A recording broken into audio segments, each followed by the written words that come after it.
Good evening, everybody, and welcome to another episode of Fire Up. Are we fired up tonight, guys, or what? I am. Fired up. Yes, I am. I'm fired up because I saw a name I never thought would see another job get after the Browns. Bob Quinn was brought in as a scouting advisor. Yeah, he was brought into Atlanta as a senior advisor. So I don't know exactly what he's going to be doing. But yeah. I remember his track record in Detroit as a general manager isn't very good. So here's what I have to say. If he's telling you that someone might be good at an offensive line, he's right 80% of the time. Yeah. But stealing the Bears GM there, he was the assistant general manager.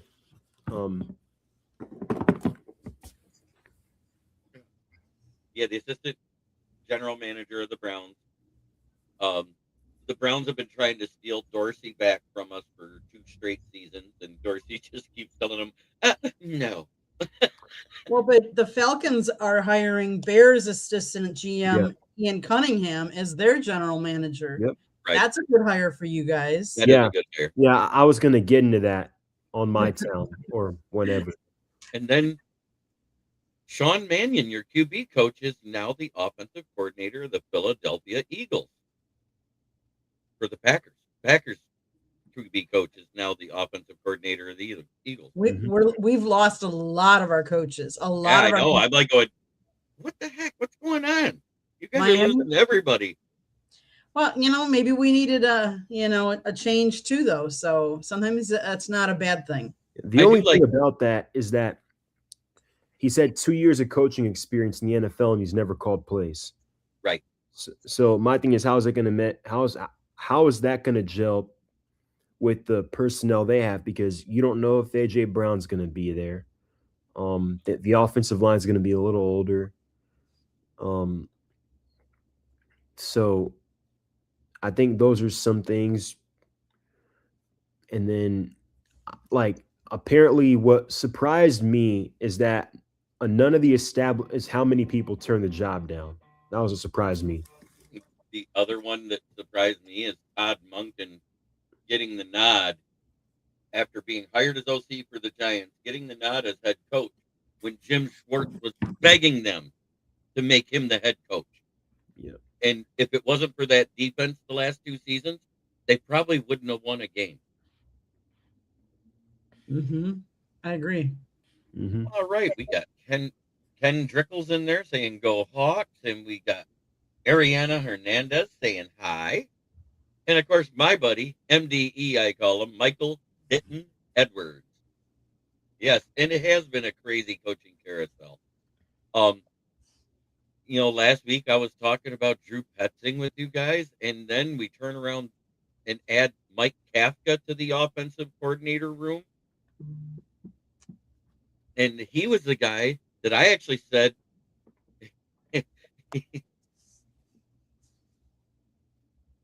oh, I love that. That's my nickname because I've been calling for people to go certain places, and it happens a couple days later, kind of like Mike McCarthy to the Steelers. I said that is the name I'm hearing more than anybody else. And Adam was like, oh, God, I don't want him. And where'd he go? The Steelers. And I'm going to say this right now with Jim Schwartz being upset, and I'm going to put it on this show because I already put it on my show.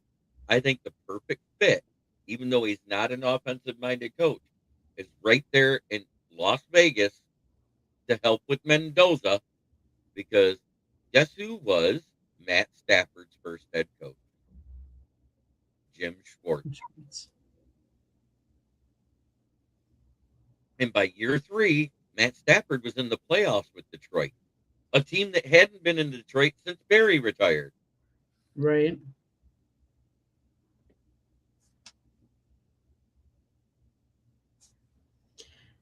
Yeah, I don't know. There's a lot of different movement with coaches, not just head coaches.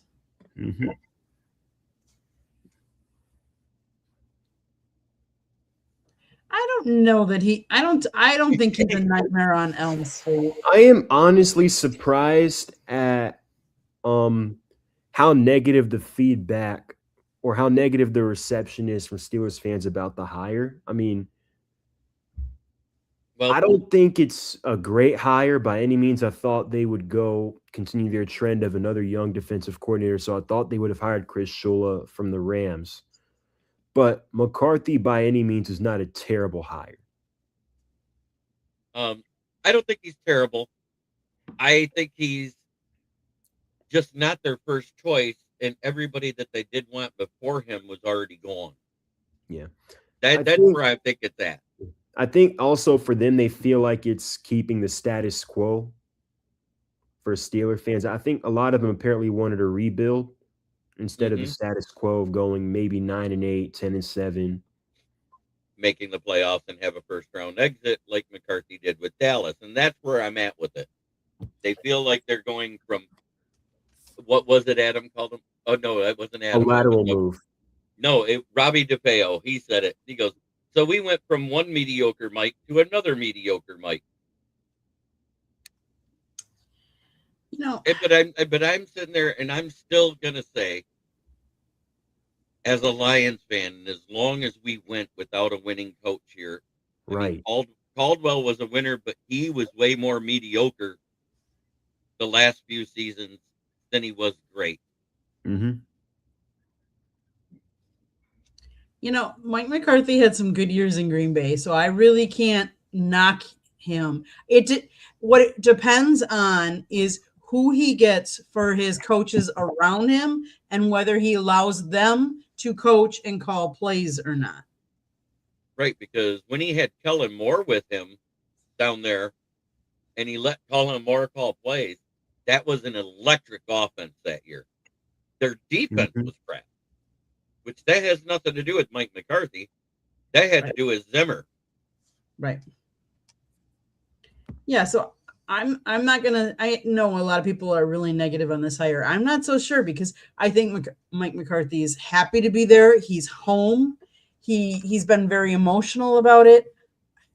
I'm gonna reserve my judgment. I want to see who he gets around him. I think that makes a difference. I do know that they have put a deadline on Rodgers. They gave him a month to decide whether he's going to be back or not, so that they can then decide where they need to go. Whether that remains to be seen. We'll see whether Rodgers. I don't know if McCarthy coming there accelerates his decision or to retire or come back. I'm not sure, but apparently he said he was going to go on another one of his retreats.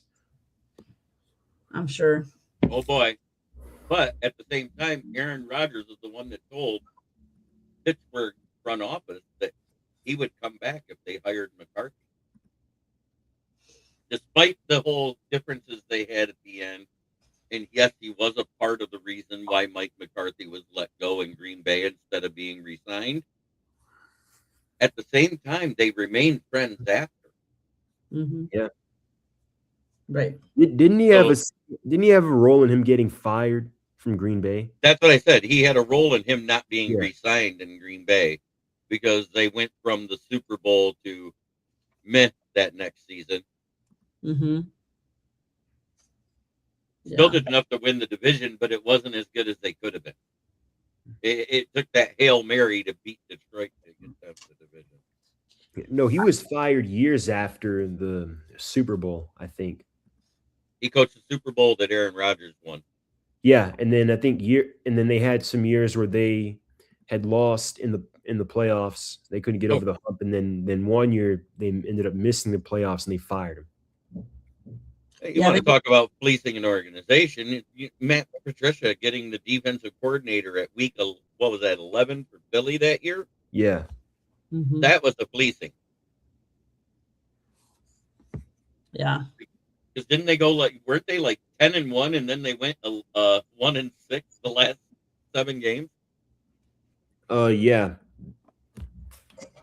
Exactly. And the only reason they won the one game, it wasn't because of the defense, it's because Jalen Hurts made a heck of a throw to A.J. Brown that game, if I remember right.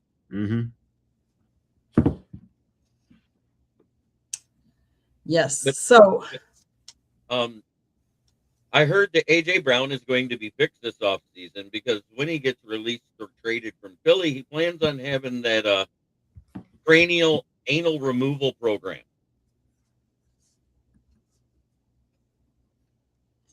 oh my goodness, my goodness. Okay, so we had two champion playoff games this past weekend. We predicted them last week. Let's recap what happened. I mean, what are your thoughts? Let's start with the first game, the Patriots Broncos game. If they'd either kicked the field goal or ran for that first down on the 4th and 1, if they had just taken the points, they would have won. Yep, or got the first down on the ground. Putting Yeah. it in the hands of Jared Stidham to make a play when he was starting to get flustered after that good drive he had was not a good idea. Yeah. Well, and my thought is they should have definitely kicked that field goal early on. They knew the weather reports, and if you didn't, then I'm sorry, you're not coaching. You're not in the right position. But you should have known the weather reports going in that the weather was going to get horrible in the second half. And so what you do is you get as many points as you can in the first half. So they should have kicked that field goal instead of going for it. And I understand, Jeremy, you think they could have ran it. I get that. But I still say in the playoffs, you haven't been there in how long? You're playing with a backup quarterback. You need as many points as possible. So no different than Chicago in both of their games in the first half of their games. If they'd have took their 3 field goals instead of going for it on 4th down, the one game wouldn't have been close versus the Packers. Mm-hmm. And the other game would have never went to overtime. Yeah.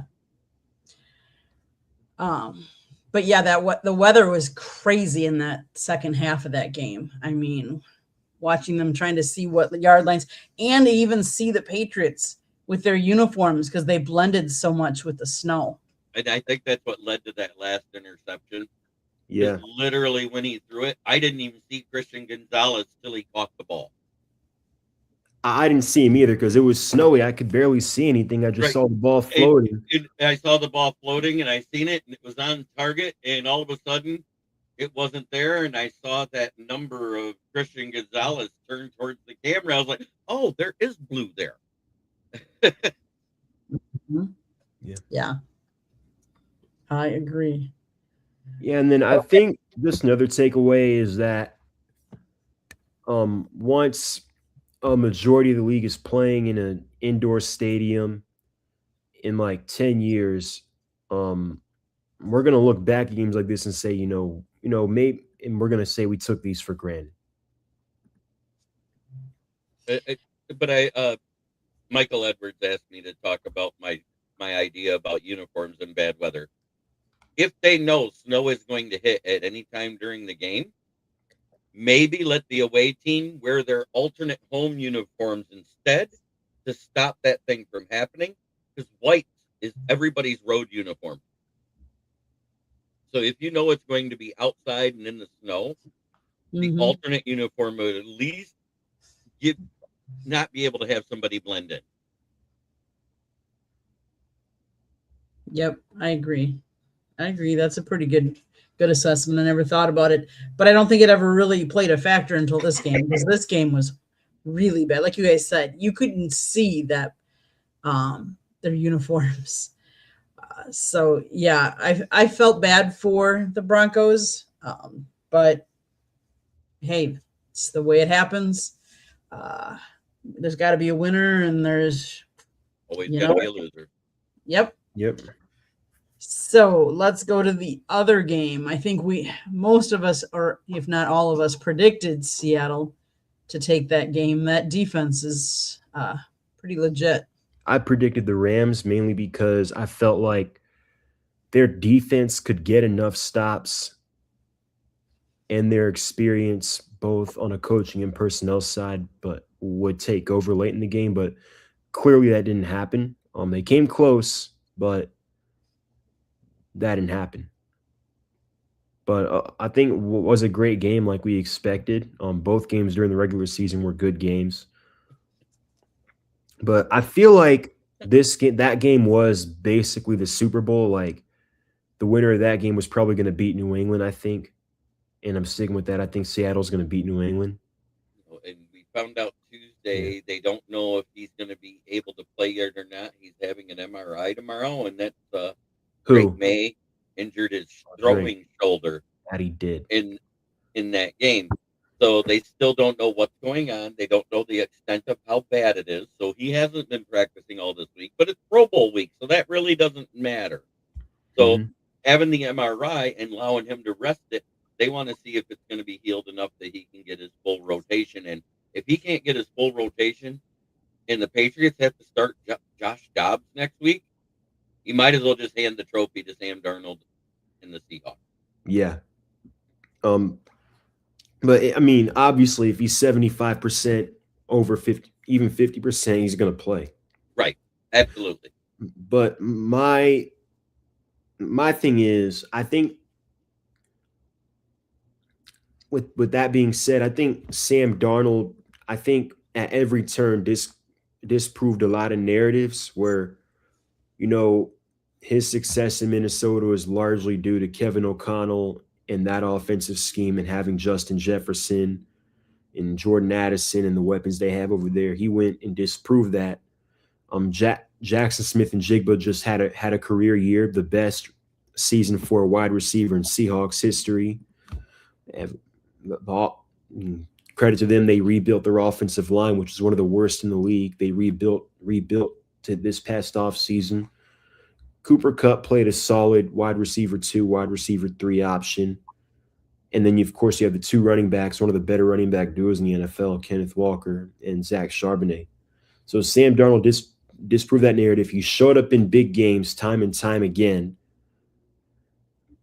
And then in the playoffs, when he didn't play well in Minnesota against the Rams, had a horrible game, played great in both of their games. So credit to him, he disproved a lot of narratives.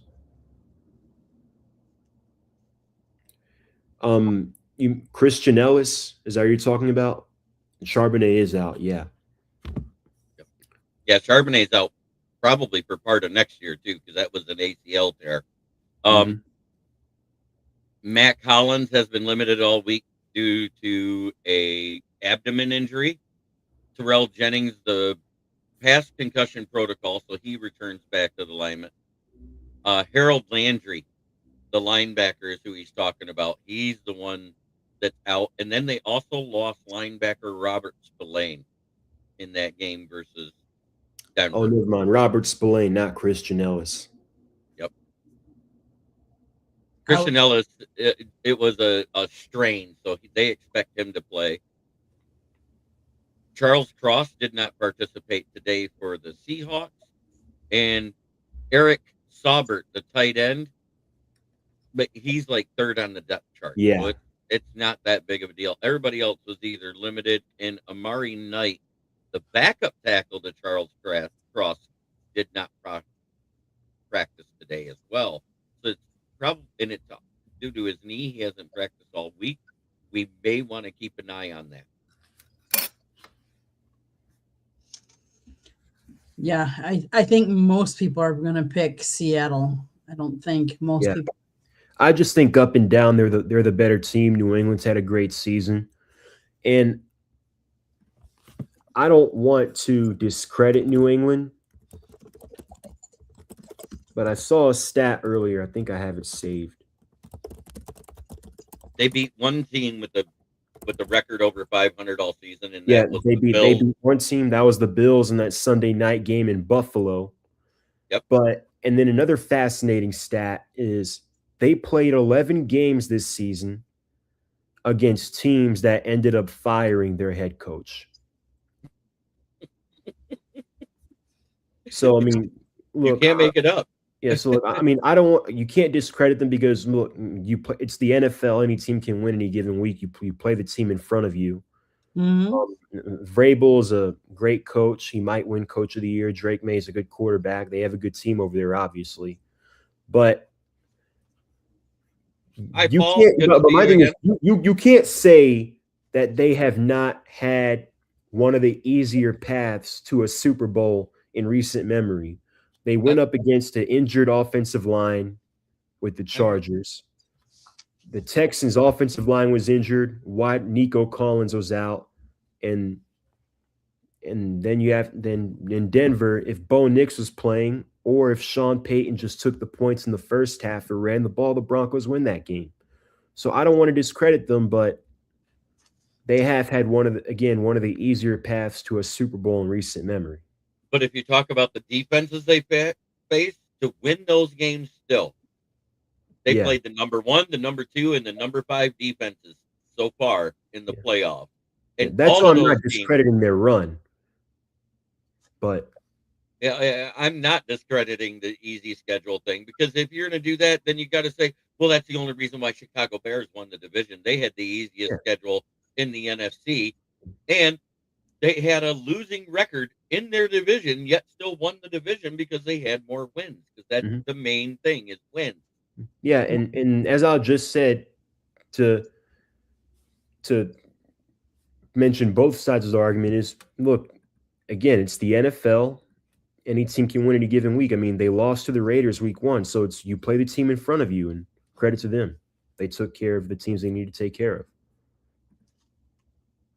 And I think what is more impressive about it is they went undefeated on the road the entire season. They're the first team in NFL history, I think, to go 9-0 on the road in the regular season and in the playoffs.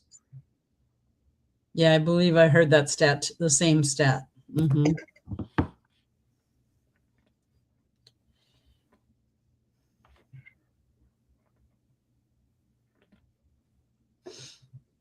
Yeah. I mean, I think this year there was more parity in the league overall. I mean, you didn't have the dominant, the Chiefs weren't dominant, Eagles weren't dominant like they have been in the past. You could argue Seattle.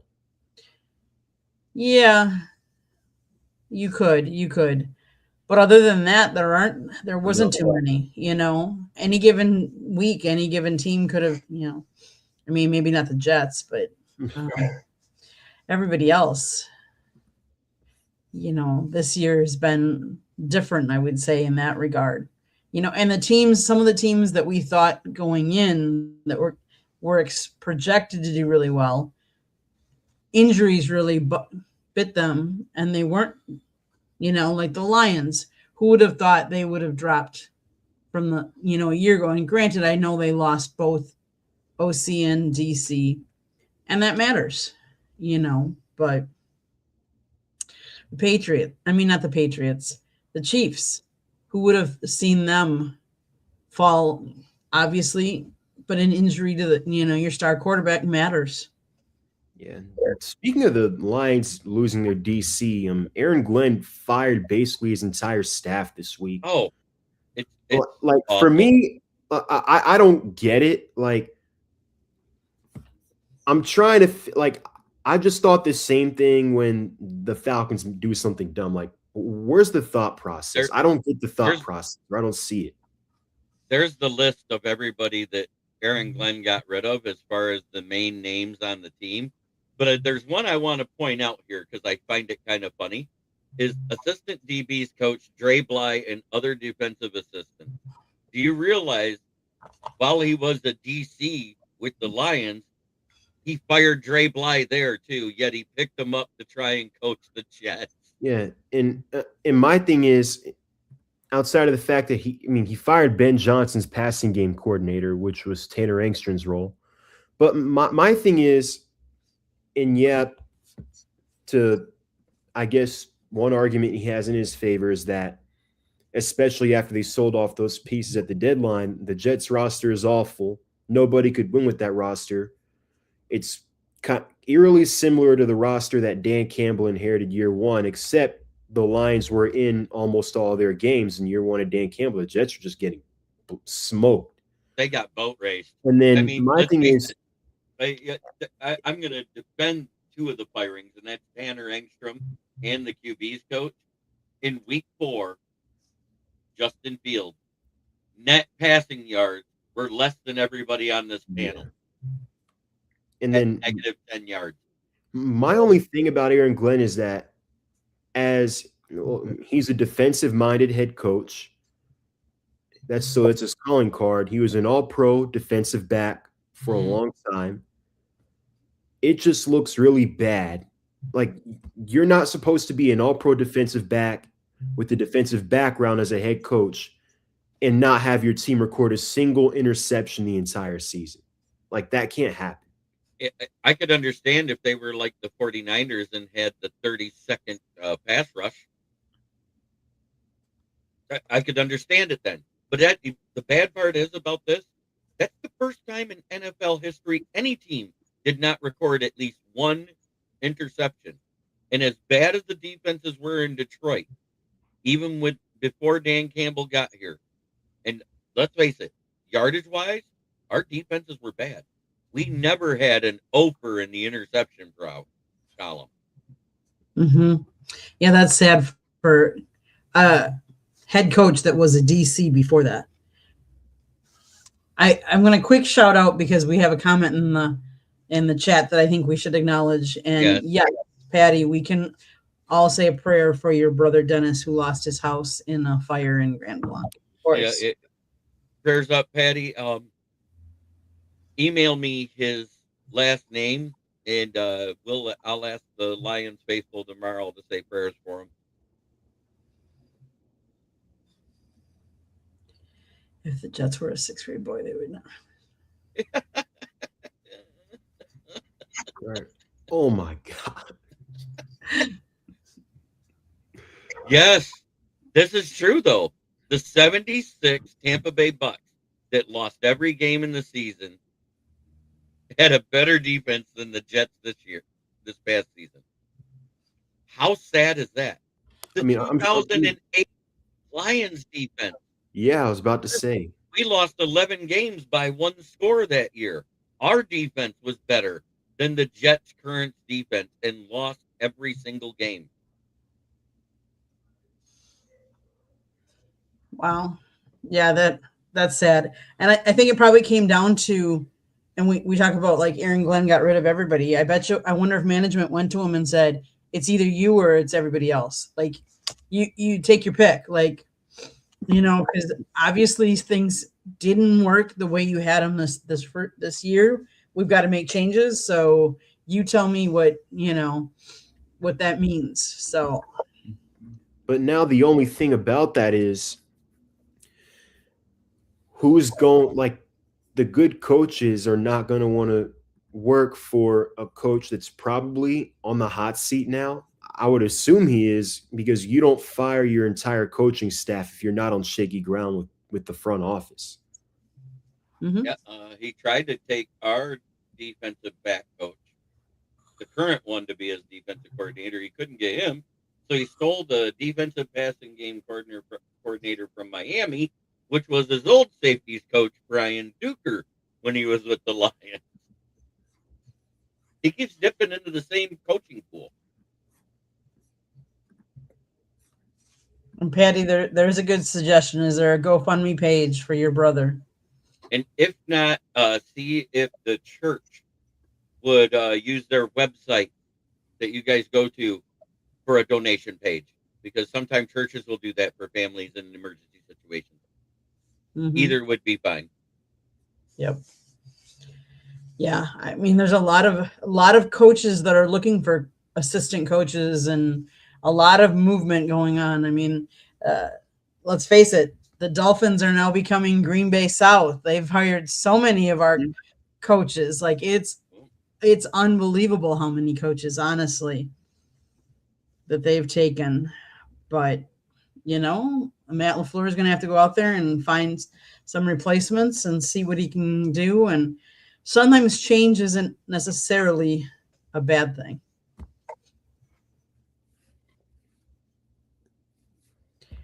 And she says no, but she said that's a good idea. Thank you. No problem. I'm just trying to help. GoFundMe takes a good chunk of the percentage right off the top.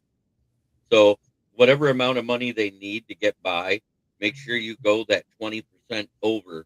So that way when they take their fees, you get what you actually need for them, because they take 20% off the top for administration fee. Did not know that. So if they need 10,000, make sure you add that 20% in and say you need 12.5, just to be safe. Now, I'm going to switch gears a little bit because I want to talk a little bit about the Senior Bowl, because I don't know how many of you know what happens. Like, this is my first time covering the Senior Bowl. I had never been here and never knew what to expect. Pleasantly surprised. I can tell you, Monday they had opening statements. They had some. We were not there. We did not get in town for Monday. We got in town for Tuesday. Tuesday was the first practice. So they have two different teams. They break them into the National and the American.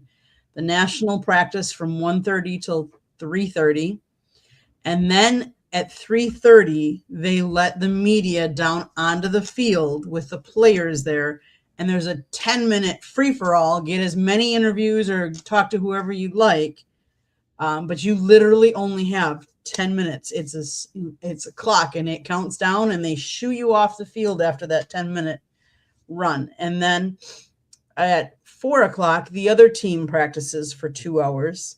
And then again at 6:00, that same 10-minute window opens up for you. So you go you get to the field and you try and get as many people as you can and interview as many as you can.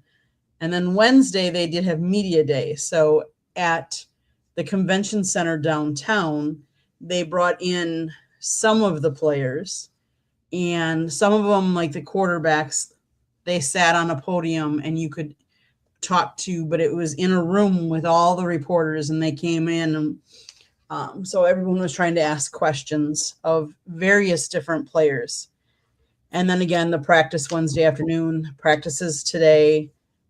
Tomorrow there's like a Mardi Gras parade and some other events like that. No real interaction with the players. And then Saturday's the game. Now they are calling for it to be cold down here in Mobile. I think the high is supposed to be 36 or 39 degrees.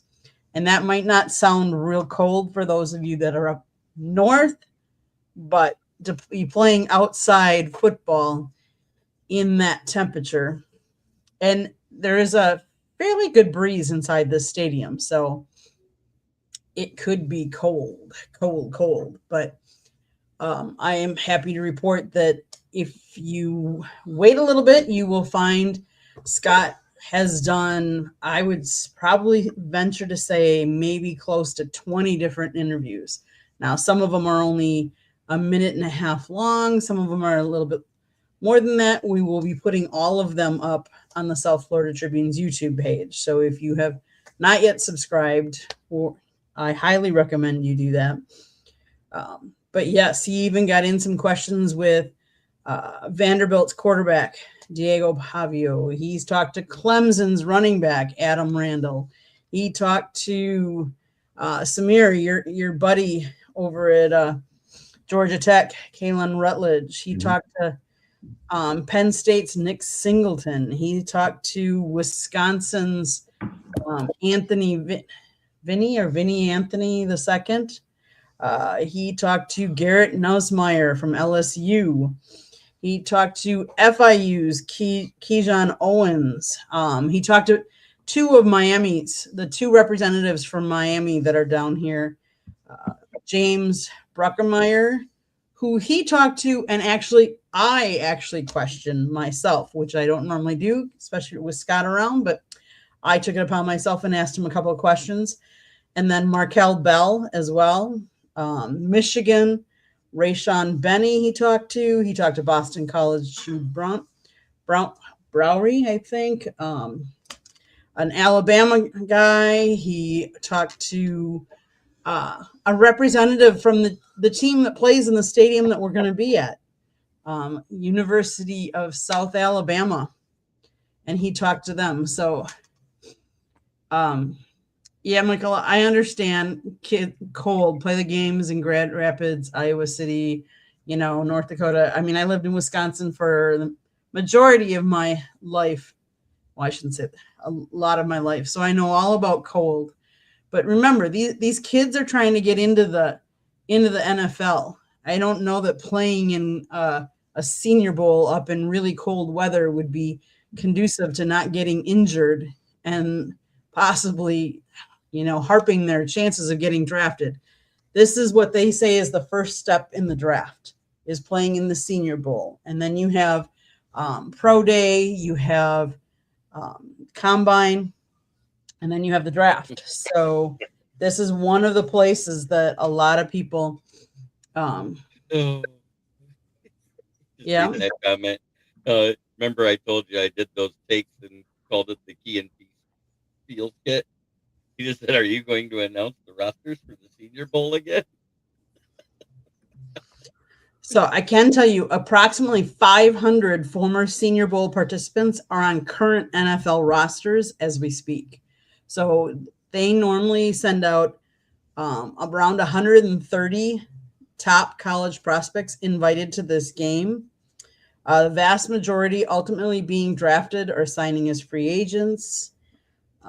We've seen there have been coaches down here, not that we've gotten to talk to them because they actually put coaches and NFL scouts and agents on one side of the stadium and media and the fans on the other side. So unless they're down there on the field when we go down to talk to the players, we don't really see or talk to them. It's changed a lot, we've heard over the years, even though this is our first year doing it. But maybe on Saturday when the game is at 1:30, we'll see some of these guys. I don't know. I don't know what to expect yet. I looked up the box score of that American Bowl that took place last week on NFL Network Thursday night at 8 p.m. So it was halfway over when we got done. Guess who threw the touchdown in that game? Which one? The day 3 sleeper draft profile I'm working on, Jack Strand of MSU Moorhead. Yeah. Nice. All right, I will keep that in mind. It was a 38-yard strike where he had to drop back 12 yards to throw it. So he threw it from the 50 into the end zone. Wow, that's awesome. That is awesome. So the net yards is 38, but it literally traveled 57 yards in air. And Michael, I understand cold ? But the other thing is remember, this is the top talent. How many people as fans want to come see this game? And normally in Mobile, Alabama, how often is it this cold? It just happens. Right. They said last year it was really hot. You just never know this time of year. You can get any kind of weather. I get it. Yeah, and let's face it, this is the first time the polar vortex has touched all the way towards the Texas, Louisiana, and all the way through that area since 2010, I think, was the last time we had it this bad. I think so, yeah. Yeah. I mean, how many fans usually are at this game? Not many, right? That's a good question. Let me see if I can Google that up. How many? Michael Edwards, that's bad. He bleeped out a lot, but we'll leave it alone for now. Attendance at Senior Bowl. I don't know. That's a good question. Let's see. It never looks like when they show it, because they usually do it in clips because they're showing all the other stuff. Because while the Senior Bowl is going on, you also have the HBCU Combine going on at the other field in that facility.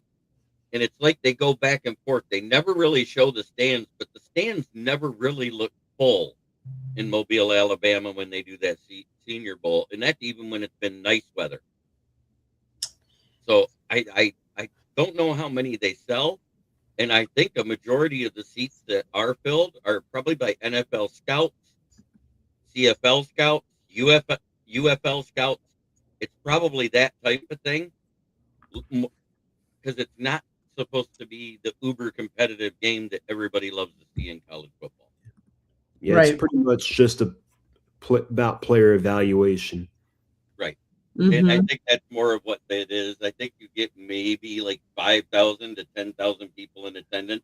And of course, you'll get the family members of the players that are in it. 100%, they'll be there supporting the kids.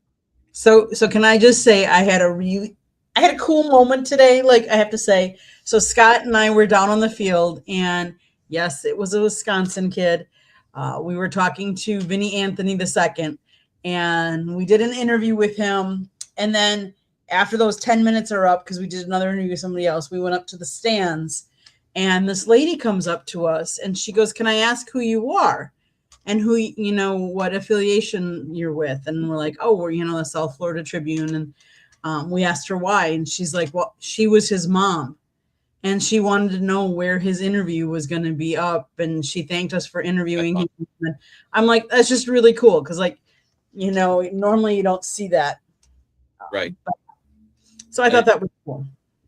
the most interesting name in this one, there is a defensive back from Notre Dame named Jalen Stroman. The other one I thought was kind of funny, and I have to say it slowly because it's the defensive back out of Washington that plays for the American team. Ephesians Prysock. Pay attention to him. He is a 6'3", 198-pound corner. Okay. He has the speed of a guy that's usually about 6'1".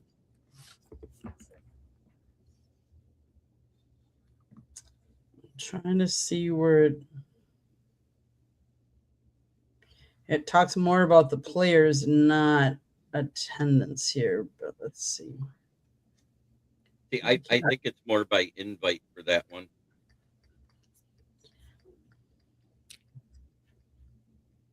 I mean, they do have a fan fest that's going on in the morning and stuff like that. So it'll be interesting to see. Mm-hmm. Uh,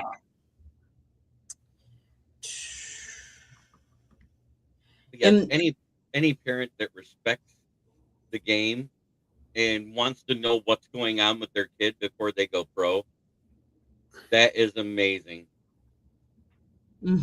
yeah, exactly. I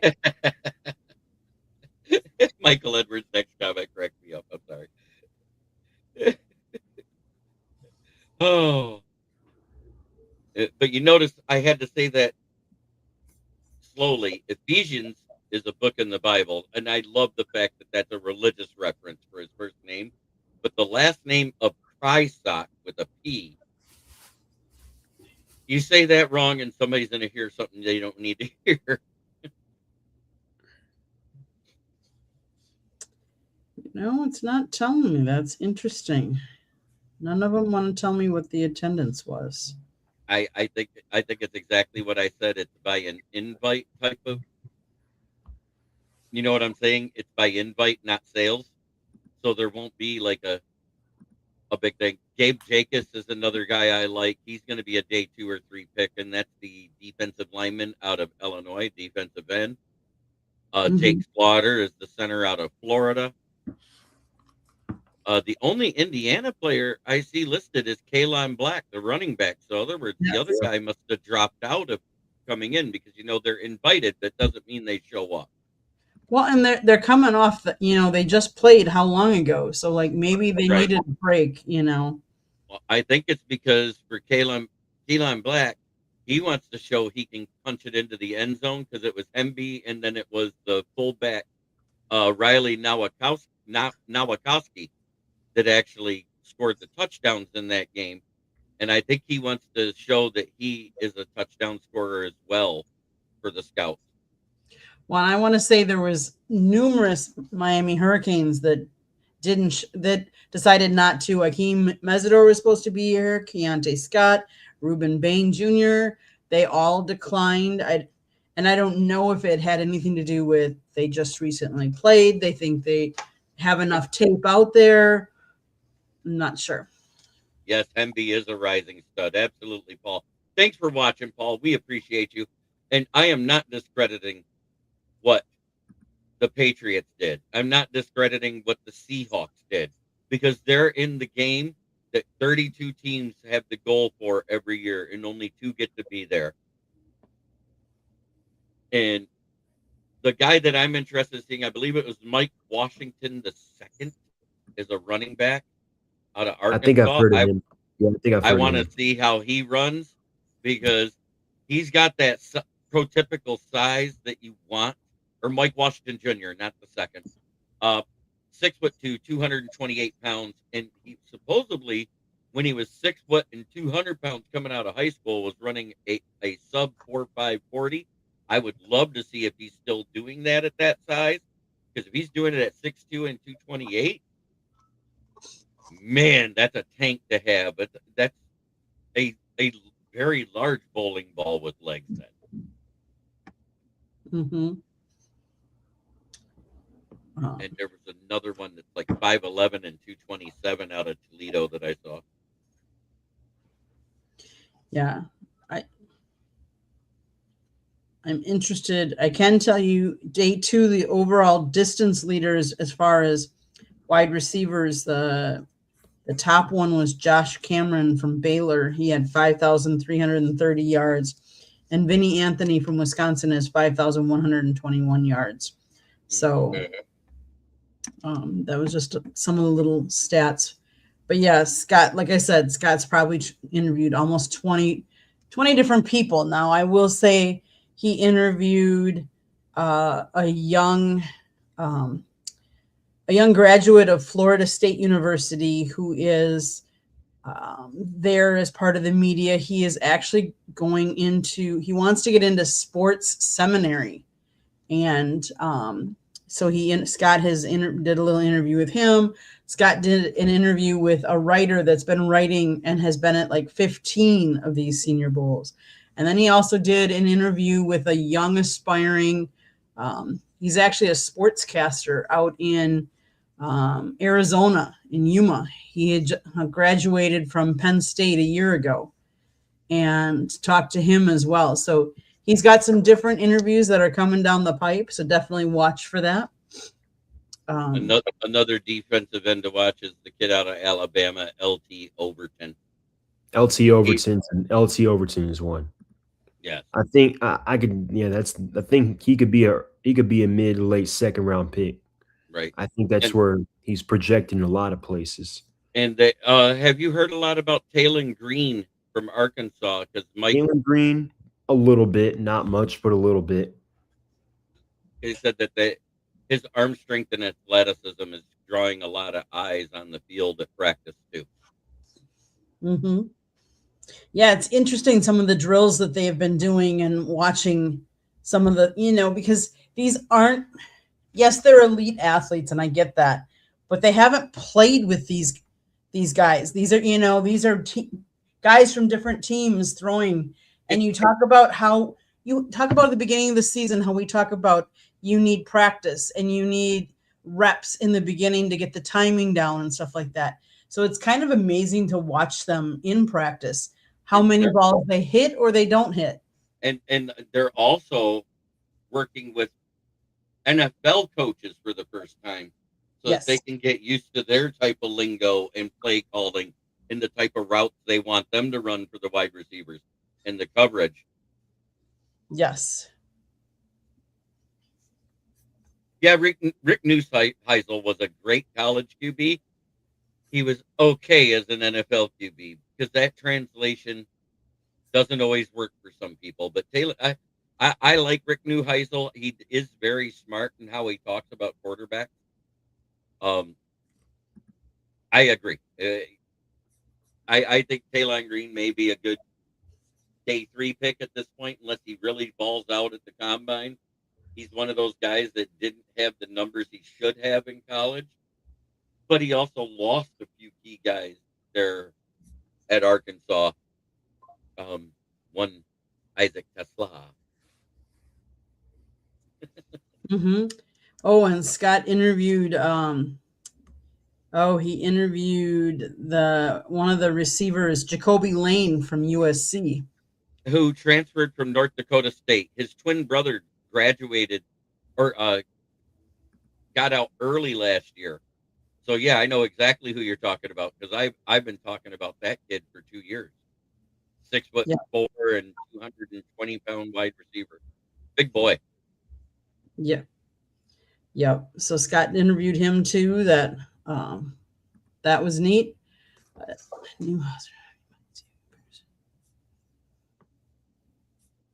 Yeah, Gruden does it on another level. He gets more cerebral with when he talks to them and asks them questions that has to do with specific plays, and asks them to draw him out on the board when he's talking to him. It's amazing to watch him break down a college QB coming out when he's talking to him, even on his podcast now. I love watching him do that.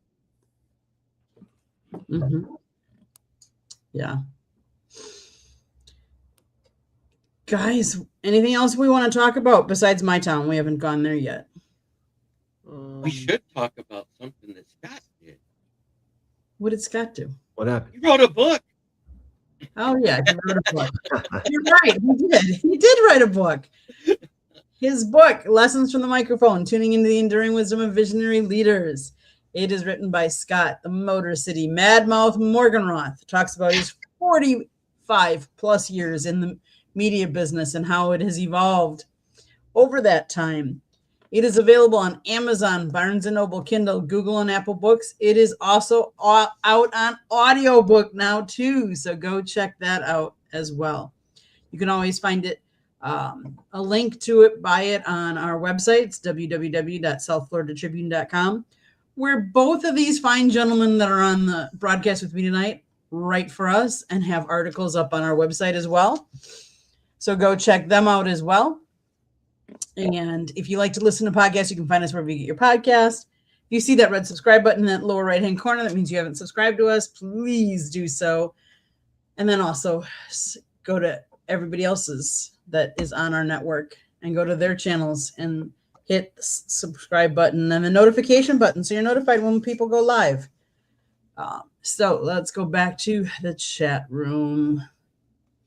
I love watching you do that with. It's amazing to watch them. Mm-hmm. And then talk about Patrick Cantlay. Oh, yeah. Mike Modano in point. He now is the leading American-born goal scorer in the NHL when he scored a goal the other night. And then I believe he had did they play tonight, too, and have an assist? Is that what that's about? Did he have an assist, or did he have a score? Let me look. Let's see. Did they play? They did play tonight. We lost against the Capitals. Yep. I'm pulling up the box score right now. Yeah, he did score. Did he? Patrick McCain had an assist. And DeBrincat had 2 goals and an assist, and I'm quite sure the other goal was Patrick Kane's, right? Nope, he just had the assist tonight. Nope, but he passes for the most points. Yep. At 1375 plus. Congratulations, Patrick Kane. Yep. Oh, the one thing I did want to bring up that I was, since we were talking about the NFL a little bit, cap space. I was kind of looking at that for this next year and how, well, there are some teams that are in deep doo-doo. Including the Packers. Yeah. The Packers and the Minnesota Vikings in the NFC North are the only teams that do not have a positive cap space right now. And that means that a lot of restructures have to happen. But in order for that to happen, the player has to agree to it. Or you end up having to do like a rebuild type of thing. So I hope for the best. You guys lost a lot of coaches and coordinators and everything else. And I think the only one you got is the one you didn't want is the special teams coordinator right now, right? Rich Bisaccia, yeah. Yeah, that was the guy everybody wanted gone, right? Yeah, that's the guy everybody wanted gone, and he's the only one left. I'm trying not to laugh because I've been there. I feel your pain. Hey, it is what it is. It's okay. It's just funny to hear this, that one of the most storied franchises in NFL history, 13 total champions, championships, 4 Super Bowls. Title town. That's what they are. Is struggling with the coaching staff. I love the fact you picked up Josh Gannon. I don't think there'll be much of a drop off, but he does have a scheme change with what he ran there in Philly when he was the defensive coordinator there. I hope it doesn't affect and make Micah Parsons move back to linebacker again like he had to at Dallas to be effective. Because I just don't see that happening. you don't see that happening, but that's what they had to do in Dallas because they switched to a 3-4. When they were a 4-3, he's a 4-3 DN. Mm-hmm. And if they go to a 3-4 hybrid like he ran with Philly at that time, it may change that whole outlook of that whole defensive line. And the other one is you'll have to at least restructure Rashawn Gary or cut him, right? Isn't that what they were saying? Because this is his bloated year of his last year of the contract. That's a lot of. But they're also talking about Dallas cutting Kenny Clark, and we're wondering if, I'm just saying, going out there on a limb, if Kenny Clark would come back on a friendly deal, that might help. You never know. Right, because their new DC came out of the Philly tree as well. Their DC was the defensive pass game coordinator for the Eagles. Gary has to go. He was a disappointment. Yeah, and it started before Micah Parsons got hurt. I think it was about 3 weeks before Parsons got hurt. Rashawn Gary stopped showing up in the stat column except for an occasional tackle. And then after he gets hurt, he really disappeared. He wasn't even on the stats for tackles half the time. So it was a disappointing thing for Packers fans to see because of how good he was at the beginning of the season and the fall off he had.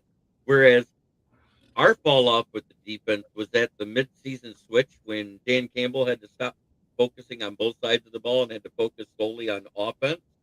And I think that's what hurt Kelvin Shepard's play calling the most because he wasn't able to pick Dan Campbell's ear in game.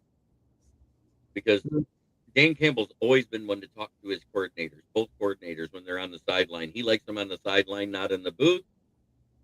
And that's what leading me to my count. Okay. Because Drew Pensing was hired as our offensive coordinator last week. And then this week we hired Mike Kafka to be a senior offensive assistant entitled to be named later. So, well, most of the injuries were in the secondary. Our front seven was pretty much healthy at the end of the season. So I can't blame it on injury at the front seven. And Marcus Davenport was a no-show since week 2. So I didn't count on him. Al-Qadim Muhammad played rather well, but in that section when the whole defense disappeared while they transitioned to him calling the offense and everything happened, the whole D-line disappeared. Lee McNeil had one good game, and that was versus the Bucs right after he came off of his injury, and he was a bump on the log just like DJ Reader, who was next to him the whole rest of the season, which is another reason why the defensive end struggled, because if they're not getting off the blocks, the ends can't get off their blocks, because then the ones that were getting all the pressures can get doubled. And that's what we saw. We saw the ends getting doubled, and it was one-on-ones of the defensive tackles who couldn't win. It didn't change until Roy Lopez and Talik Williams started getting more snaps, and they started collapsing the pocket. And then all of a sudden, the sacks started happening again. But by that time, the damage was done to the psyche of what used to be the hunters. The villains of the NFL is what they were calling us. Remember all this the last couple of years? Mm-hmm. That psyche got broken. We had 3 straight weeks of giving up over 500 yards of offense. Mm-hmm. We had 2 straight weeks of giving up over 100 yards of rushing, which we hadn't done all season. And that's what broke us down. And the secondary injuries, we saw in the Bucs game, the secondary injuries didn't matter. We only had one starter out there in that game, and that was Brian Branch. And we had a whole plethora of guys you never heard of playing in that game. And we ended up with 3 picks of Baker Mayfield and made them look like a high school team on that field in their house. So you don't think the Lions need another Another reliable edge, like a number 2, a guy that can get you 7.5, 8 sacks. I think we need a complimentary piece. Al-Qadim 'Cause you have Muhammad got 11 and a half in the sacks. middle. No, wait. Al-Qadim Muhammad was 9th in the league in sacks, and Aiden Hutchinson was like 3rd. So we had 2 guys in the top 10, and that was with one guy disappearing for 5 weeks. Mm-hmm. Because wasn't it Myles Garrett, Nick Benito, then it was Aiden Hutchinson, correct? Yeah. And then at 9 is Al-Qadim Muhammad at 11 and a half. He finished with 1 more sack than Gary, and Gary had 10 and a half sacks before he disappeared. Mm-hmm. And that's where I was going with that when I said Gary disappeared. He literally disappeared the whole half of the season at the end. And that was a few weeks before Micah did. If it wasn't for Micah playing probably in that Packers game, yes, we couldn't stop anybody on 3rd down, and we couldn't convert 3rd down. That's a bad combination. If you're not converting 3rd downs, you're not sustaining drives. If you're not sustaining drives, your defense is on the field longer, which makes it harder for them to make 3rd down stops. So that is what I saw. And I don't blame a rookie play caller in his first season having a down year on that when the other side isn't doing their job at the same time. And I'll leave it at that. And I'm not saying that Dan Campbell was wrong from taking the play calling from Johnny Morton. I don't know the exact details of it. I do know they argued in that Week 9 loss to Minnesota on the sideline. And the last time I saw him argue with an offensive coordinator in Week 9 was way back in 2021 with Anthony Lynn. And the same thing happened to him. We stripped him of play calling and fired him after the season. And that's exactly what we just did with Johnny Morton. And where does Johnny Morton go? Right back to Denver. Right back to Sean Payton. Mm-hmm. And I think I even said that was probably going to happen. Anything else happening in your town? The Wings are winning. The Pistons are winning. We got the all-star breaks and trade deadlines coming up. All sorts of rumors that we're going to do this, that, and the other. I think the Pistons can win as currently constructed. Don't disrupt the chemistry. The only player that I would have on the trade block right now is Tobias Harris because he's on an expiring contract. Yes, I did. On this very show with Samir, and it was one of the first times Adam was here, and it was right after he was stripped of play calling duties. I said, I wouldn't be surprised if he goes back to Denver. It's usually what happens when you get stripped of play calling. It's usually a sign of things to come. So, yep. And Dan Campbell is a class act. Oh, definitely. Giannis to Detroit, that is not a guarantee of a ring for one reason. We do not know the extent of the calf damage that he's got with his injury that's been holding him out lately. And at 31, calf injuries, which we have seen with many players, usually end up equaling Achilles injuries in that same season. And in basketball, an Achilles tendon surgery is way harder on a player than it is in football. Well, and the other thing is would Giannis want to go to Detroit? Because I heard he wants to go to either LA or Miami is what was reported. And I think that's where he ultimately goes because his no trade clause lets him decide where he gets traded. I think MPJ, the one small forward that's out there on the trade block, would be a better target because you wouldn't have to give up 3 firsts and Tobias Harris to get him. And then there's the other one. His name starts with the L. Remind me, Samir, you might know who I'm talking about that's on the trade block. It's another forward. Another forward. Plays for the Pacers, right? Yeah, that guy. Yeah, I know you're talking about. I think either MPJ. I think you're thinking of Benedict Mathurin. He's a center. He's forward / center. He's on the trade block. Nope, not him. There was just a guy that's a forward. I think Giannis will ultimately help a team. Yep, and the other one is New York. And the New York Knicks want him bad, really bad. Yeah, the Nets would want him too, but they suck so bad they have no reason to trade for him. Right. Well, and let's face it, the Bucks are going to ask for a king's ransom. I mean, Right. and rightfully so. Although to a certain extent, he could be a free agent, and so you want to get something while you can. When you get him, you're going to have him for 2 seasons. That's Mhm. guaranteed because that's what the rest of his contract is.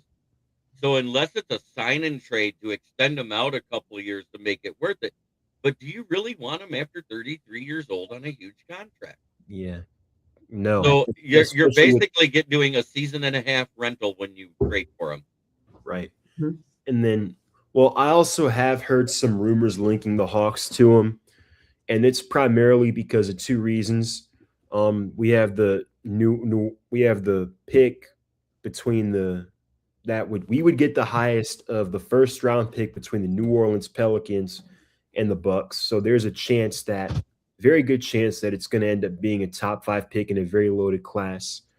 Ansi Soleil has stated multiple times that pick is virtually untouchable. And then Jalen Johnson, who should be a first-time All-Star, there's a good chance he's going to get in, who is from Milwaukee. But those two, from everything what the Hawks have said, are virtually untouchable. And we just don't have the draft capital or the personnel to make that kind of move because they're going to want at least 3 first-round picks and some young players. So that means Asa Newell, who I think we should definitely keep. Zachary Richeche, I don't want to give up on him yet. And then Jalen Johnson, and then some picks. And no, that's not reasonable. And Ansi Soleil spoke to the media yesterday, and I guess one glimmer of hope is that he seems to be committed to building this thing the right way through the draft, kind of the Oklahoma City, San Antonio model of building a team. So we'll see where that goes. And yeah, even further into that trade thing, they did a model of it on 97 Won the Ticket while I was listening to him driving back from my uncle's wake. And they ran the mock saying Tobias Harris in 3 firsts, and that got rejected. And in order to get Giannis on the Pistons, it would take Ron Holland, Ausar Thompson, who is our starting shooting guard right now, and 3 firsts to get them to accept. And that was using a computer model. That wasn't even the GM. Mm-hmm. So I'm out giving up all that. You're talking about 2 of our young stars, even though one of them's on an expiring contract. And eventually we're going to have to decide to let some of those guys go. But at the same time, in the middle of a playoff run where you've only lost like 2 of the last 28 games, why would you get rid of them? I think eventually when push comes to shove, the Bucks are going to have to lower their asking price because teams are not going to offer that. They're just simply not going to offer that. I get it. He's one of the best players to ever play the game, and he's a top 30 player all time, and he's still in his prime technically, but teams are just not going to give that up. So they're going to have to come down on their asking price if they want to get this deal done by the deadline. Or they can wait and see how the lottery goes out or the lottery pans out and decide if teams are willing to trade draft capital then, which is unlikely. So they're going to have to come down on their asking price. And there is one announcer on the 4 Letter Sports Network that I actually pay attention to when he talks basketball, because the rest of it, all he does is just to clown Dallas. And that's Stephen A. Smith. Yeah. He does know basketball. And he said he thinks the Detroit Pistons have the best roster built as is and chemistry the way they're playing in Detroit right now. Right. They don't need to trade for him. There's absolutely no need for him there. Mm-mm. Mm-mm. So, expiring contracts and young with first round picks is what the Bucks are going to be asking. And I think they're going to end up lowering it to maybe 2 first round picks before they get a buyer. But they're also going to have to consider they may have to take an aging player as well as a young player with an expiring contract instead of 2 of them. Yeah, I don't know. I mean, And honestly, it isn't even up to the Bucks. It's up to Antetokounmpo. Right, He, because he if owns he the looks at it and doesn't want to go to that team, he's just going to nix it right off the bat. Right. Yes, he is a generational player. He is worthy of every penny, except he is now running into some injuries that, and it's not, like, oh, it's going to recover. Like I pulled a hamstring. These are strains in your calf, like we were talking earlier, that can lead to more serious injuries. Over the last 4 years, you look at every player that's over the age of 30 that's had calf strain, and when they came back too soon, because every team does it, every player does it because they want to help their team win. Right. It has led to an ACL or an Achilles tear. It's one or the other, and those are season enders in basketball. There is no coming back. Right. Well, and I've heard that the Warriors are out there and they really want Giannis, so it could be interesting. Giannis hates Draymond Green, and he would have to be included in the trade to go there. Yeah, that'll be interesting. And yes, he eventually does want, that is a key too, because he has said that he wants to go back and end his career playing in Greece. Right. The Greek beat literally said that's where he wants to end his career. He's never given up his citizenship. He applies for the visa every 3 years like he's supposed to be here. Mm-hmm. Yeah. So he's not even what's considered a nationalist yet. He is a documented immigrant. Yep. Anything else left in your my town, Jeremy? Because that's how all this started. No, that's where I was at. I just wanted to throw out that I don't think Giannis comes to Detroit. Basically. Okay. Samir, you're in my town. Yeah, so with that, so the Hawks did lose to the Rockets tonight, 104-86. They were down Kristaps Porzingis again. Zachary Ricochet is still nursing a knee injury. Their forward, their starting center Onyeka Okongwu got hit with the elbow from Jaylen Brown. He's going to miss the next 2 games at least. And then Jalen Johnson was ruled out with the calf injury right before the game, so they were shorthanded. It was always going to be an uphill battle to win this game, and the results are the results. They were competitive for most of it, and then Houston just ran away with it at the end. Nothing going on the baseball front. The Braves are reportedly interested in adding another starting pitcher before the season.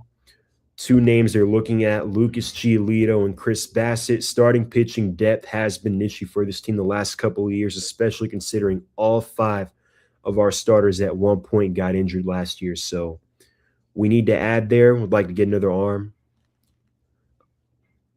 And with obviously busy last couple of weeks with the Falcons, they continue to shape their coaching staff. Earlier this week, Kevin Stefanski retained several coaches, defensive line coach Nate Ollie, Justin Hood, who is a defensive backs coach, and then Kevin Koger, the tight ends coach.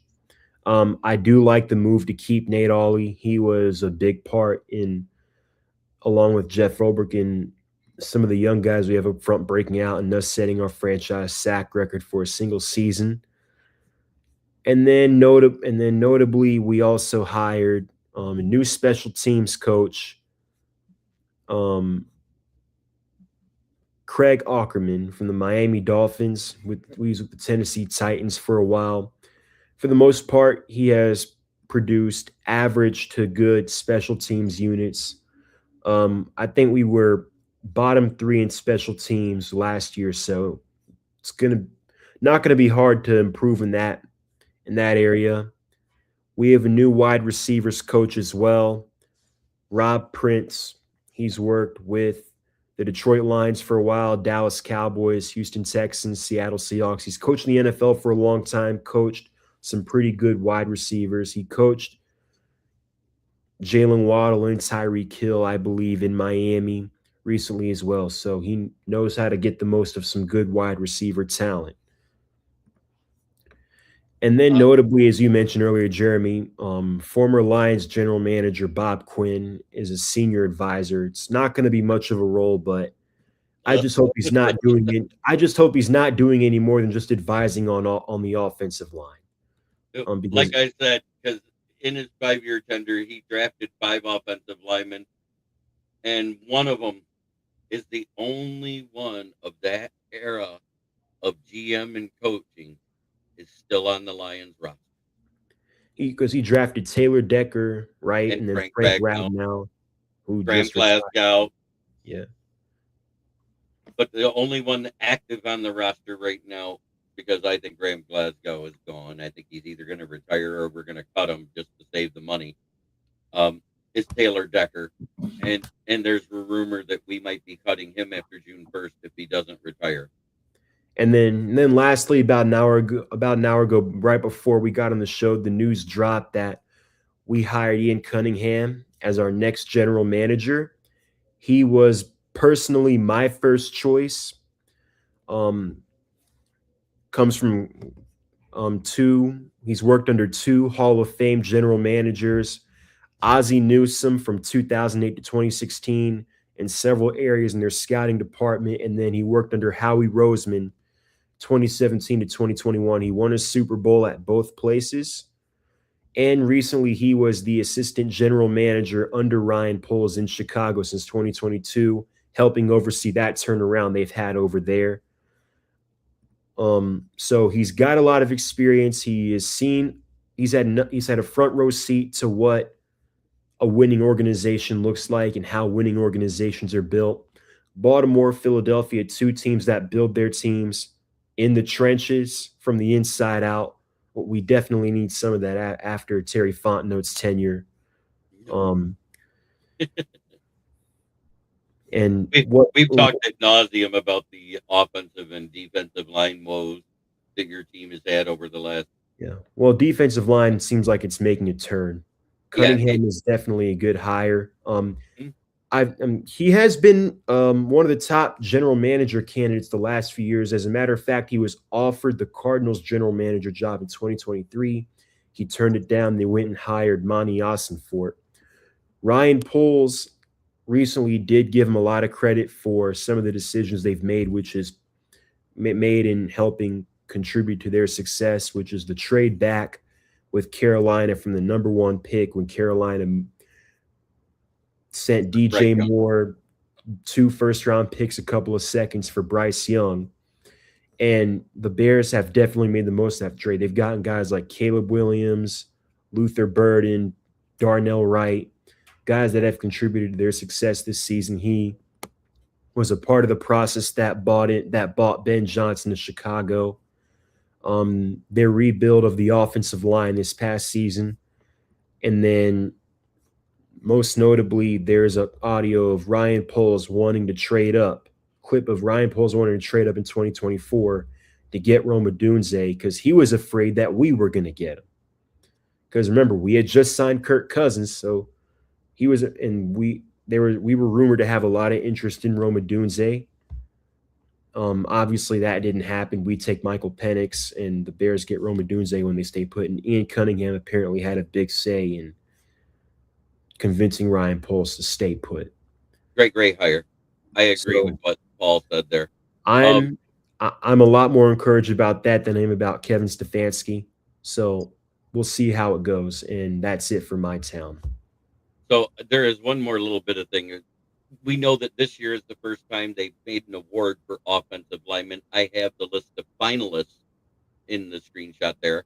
Lions offensive tackle Penei Sewell, Broncos offensive tackle Garrett Bowles, Broncos offensive guard Quinn Miners, Bears guard Joe Thuney, Dolphins center Aaron Brewer. But the guy that I don't think belonged on this list because there was a lot of pressure coming up the inside. This was the worst I've seen Creed Humphrey play in his career. I think there was anybody else they could have put there that had a good year. That's the only one that I don't think has a shot at it this year because he gave up more pressures and sacks this year than he has in his whole career. But I think it's Penei Sewell's to lose because I just saw a report that he's the highest rated tackle in the league this year, hands down. And then And then one more interesting nugget about Ian Cunningham. I just found out today that he spent some time living in Roswell and grew up a Falcons fan. As a matter of fact, his dad, when the 1996 Olympics were held in Atlanta, he helped work the Summer Olympics. His dad did, and he grew up a Falcons fan. So um, we go from a guy who spent 20 years in New Orleans to somebody who spent some time in the Atlanta area and grew up a fan of the team. So that was one interesting nugget. There's one elephant in the room we didn't address that I just thought about it. Trevor Lawrence said, I don't want to play in the flag football game known as the Pro Bowl. And they selected the guy with 7 touchdowns and 10 interceptions to take his place, Shedeur Sanders. Really, NFL? I mean, I think given that interest in the Pro Bowl, and this is not about Shedeur Sanders, but interest in the Pro Bowl in general is at an all-time low. The flag football and then the games they have the week leading up, clearly those haven't worked to garner interest. I mean, you look at the way the NBA and you look at how Major League Baseball, you look at how they do All-Star Weekend, they are miles ahead of the NFL in that compartment. So the NFL, I don't know what they need to do. They need to do something to garner some interest back in the Pro Bowl. And if not, maybe you consider just getting rid of it altogether. I suggested a solution when they go to the 18-game season, and I think it makes more sense because it gives everybody a break in the middle of the season. You still have the rotating bye week, but you have a stationary bye week at week 9 where the trade deadline is.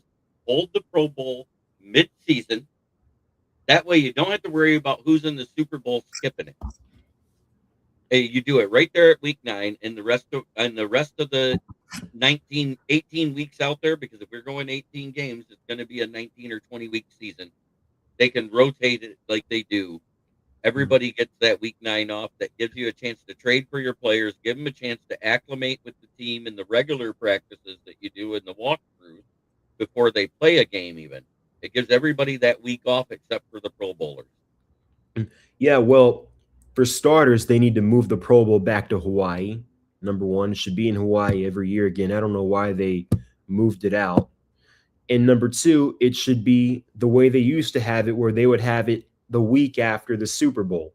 So that way there's kind of like you have the Super Bowl and then you have, I guess, the Pro Bowl could be like a way to celebrate the end of the season.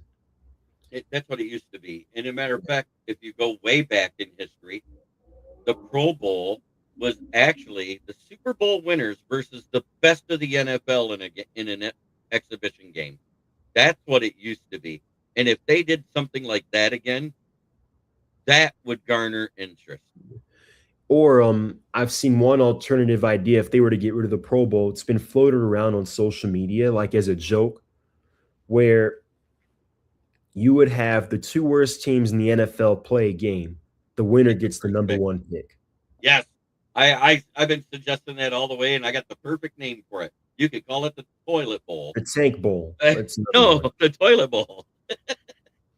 Sponsored by Mighty Bowl, the cleaners. Oh my goodness. Okay, guys. Mm-hmm. My town, we've talked about the Bucks because we've talked about Giannis. We've talked about the Packers and them losing all the coaches that they have. Brewers, obviously, their big trade was, Freddie Peralta was dealt. They did get some prospects. I will say they are supposed to have the number 1 out of all MLB teams of prospects in their, in their system. And now getting 2 more even bolstered it even more. Right before that trade, I think I saw that they were listed that they had the most in the top 100 at 9. So by getting the 2 more, and one of them is a top 100, the other one is just outside of it. So they have 10 in the top 100 this year, which is unheard of. And there's like 8 teams tied for second with 5, and the Tigers are one of them. Mm-hmm.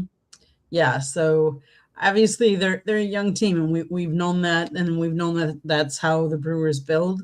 that they build and they develop their players and then they move on because we can't afford them anymore and because our owner doesn't want to, however we want to say it.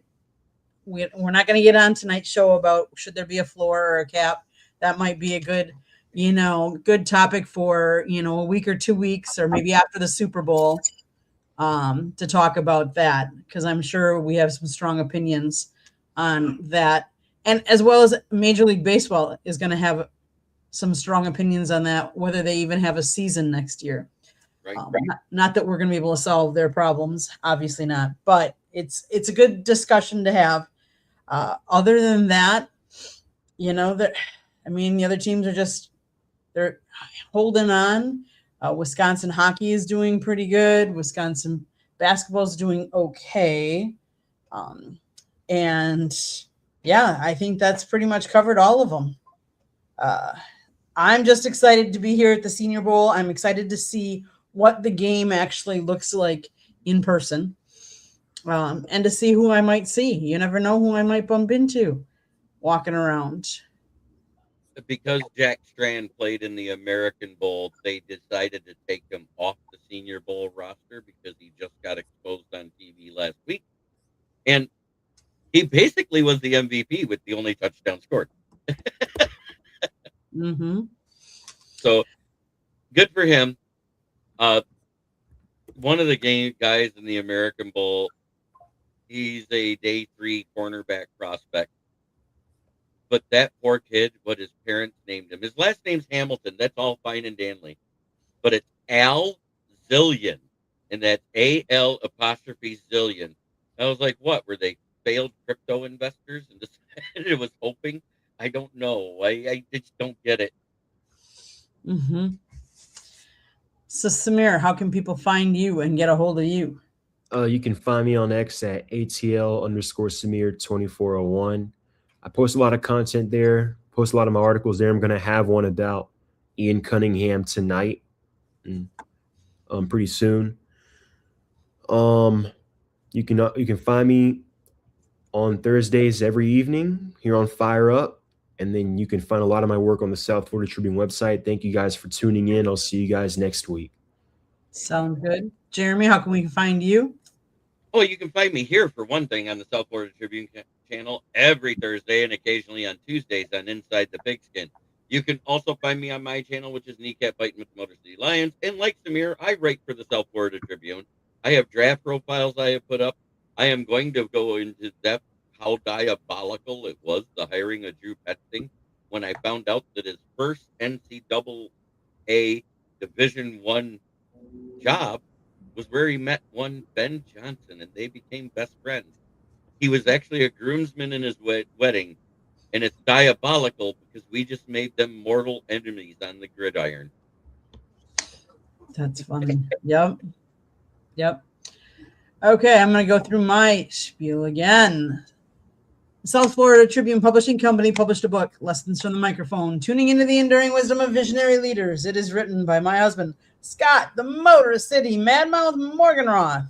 Talks about his 45 plus years in the media business and how it has evolved and changed over that time. And let me tell you, it has changed a lot. Go get your copy today. It's for anybody that's aspiring to be in the media. I think it's a great read. It's kind of almost like a little textbook, kind of almost. And you can use it chapter by chapter.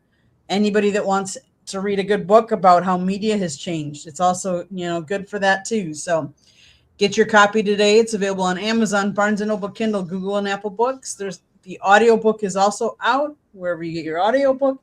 And then if you want, you can always click on South Florida Tribune.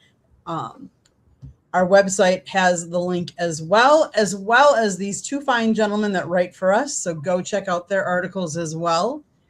If you like to listen to podcasts, you can find us wherever you get your podcast. If you have any show ideas or you want to be a guest, just email us, southfloridatribune@gmail.com. Last but not least, if you see that red subscribe button in the lower right-hand corner, that means you have not yet subscribed to our channel. What are you waiting for? Just click it like a share us and then turn on your notifications so you're notified every time we go live. Yes, and I can tell you, even though we are here, we will be doing a live show Saturday morning early, so make sure your notifications are on. That's gonna be a special one, so definitely tune in. But I think it's gonna be like at 7:30 in the morning Eastern time. So yeah, because it's game day and we got to get to the game. So, but we're gonna do a show. So definitely tune in. And then back next week, we'll be back to our regular programming on the network. With that, Jeremy, you always close us out. Take us home. Try every day to be a better person than you were the day before. That's the only way to make the world a better place. It starts right here. Much love to everybody in the chat. We love you. Keep commenting. Keep subscribing. And have a great weekend. And prayers, Patty, for your brother that lost his house. Keep us up to date. Maybe that GoFundMe or whatever you decide. Maybe let us know, and we'll keep you guys in the prayers for sure. Thanks everybody for tuning in, and we'll see you next week, same time, same channel.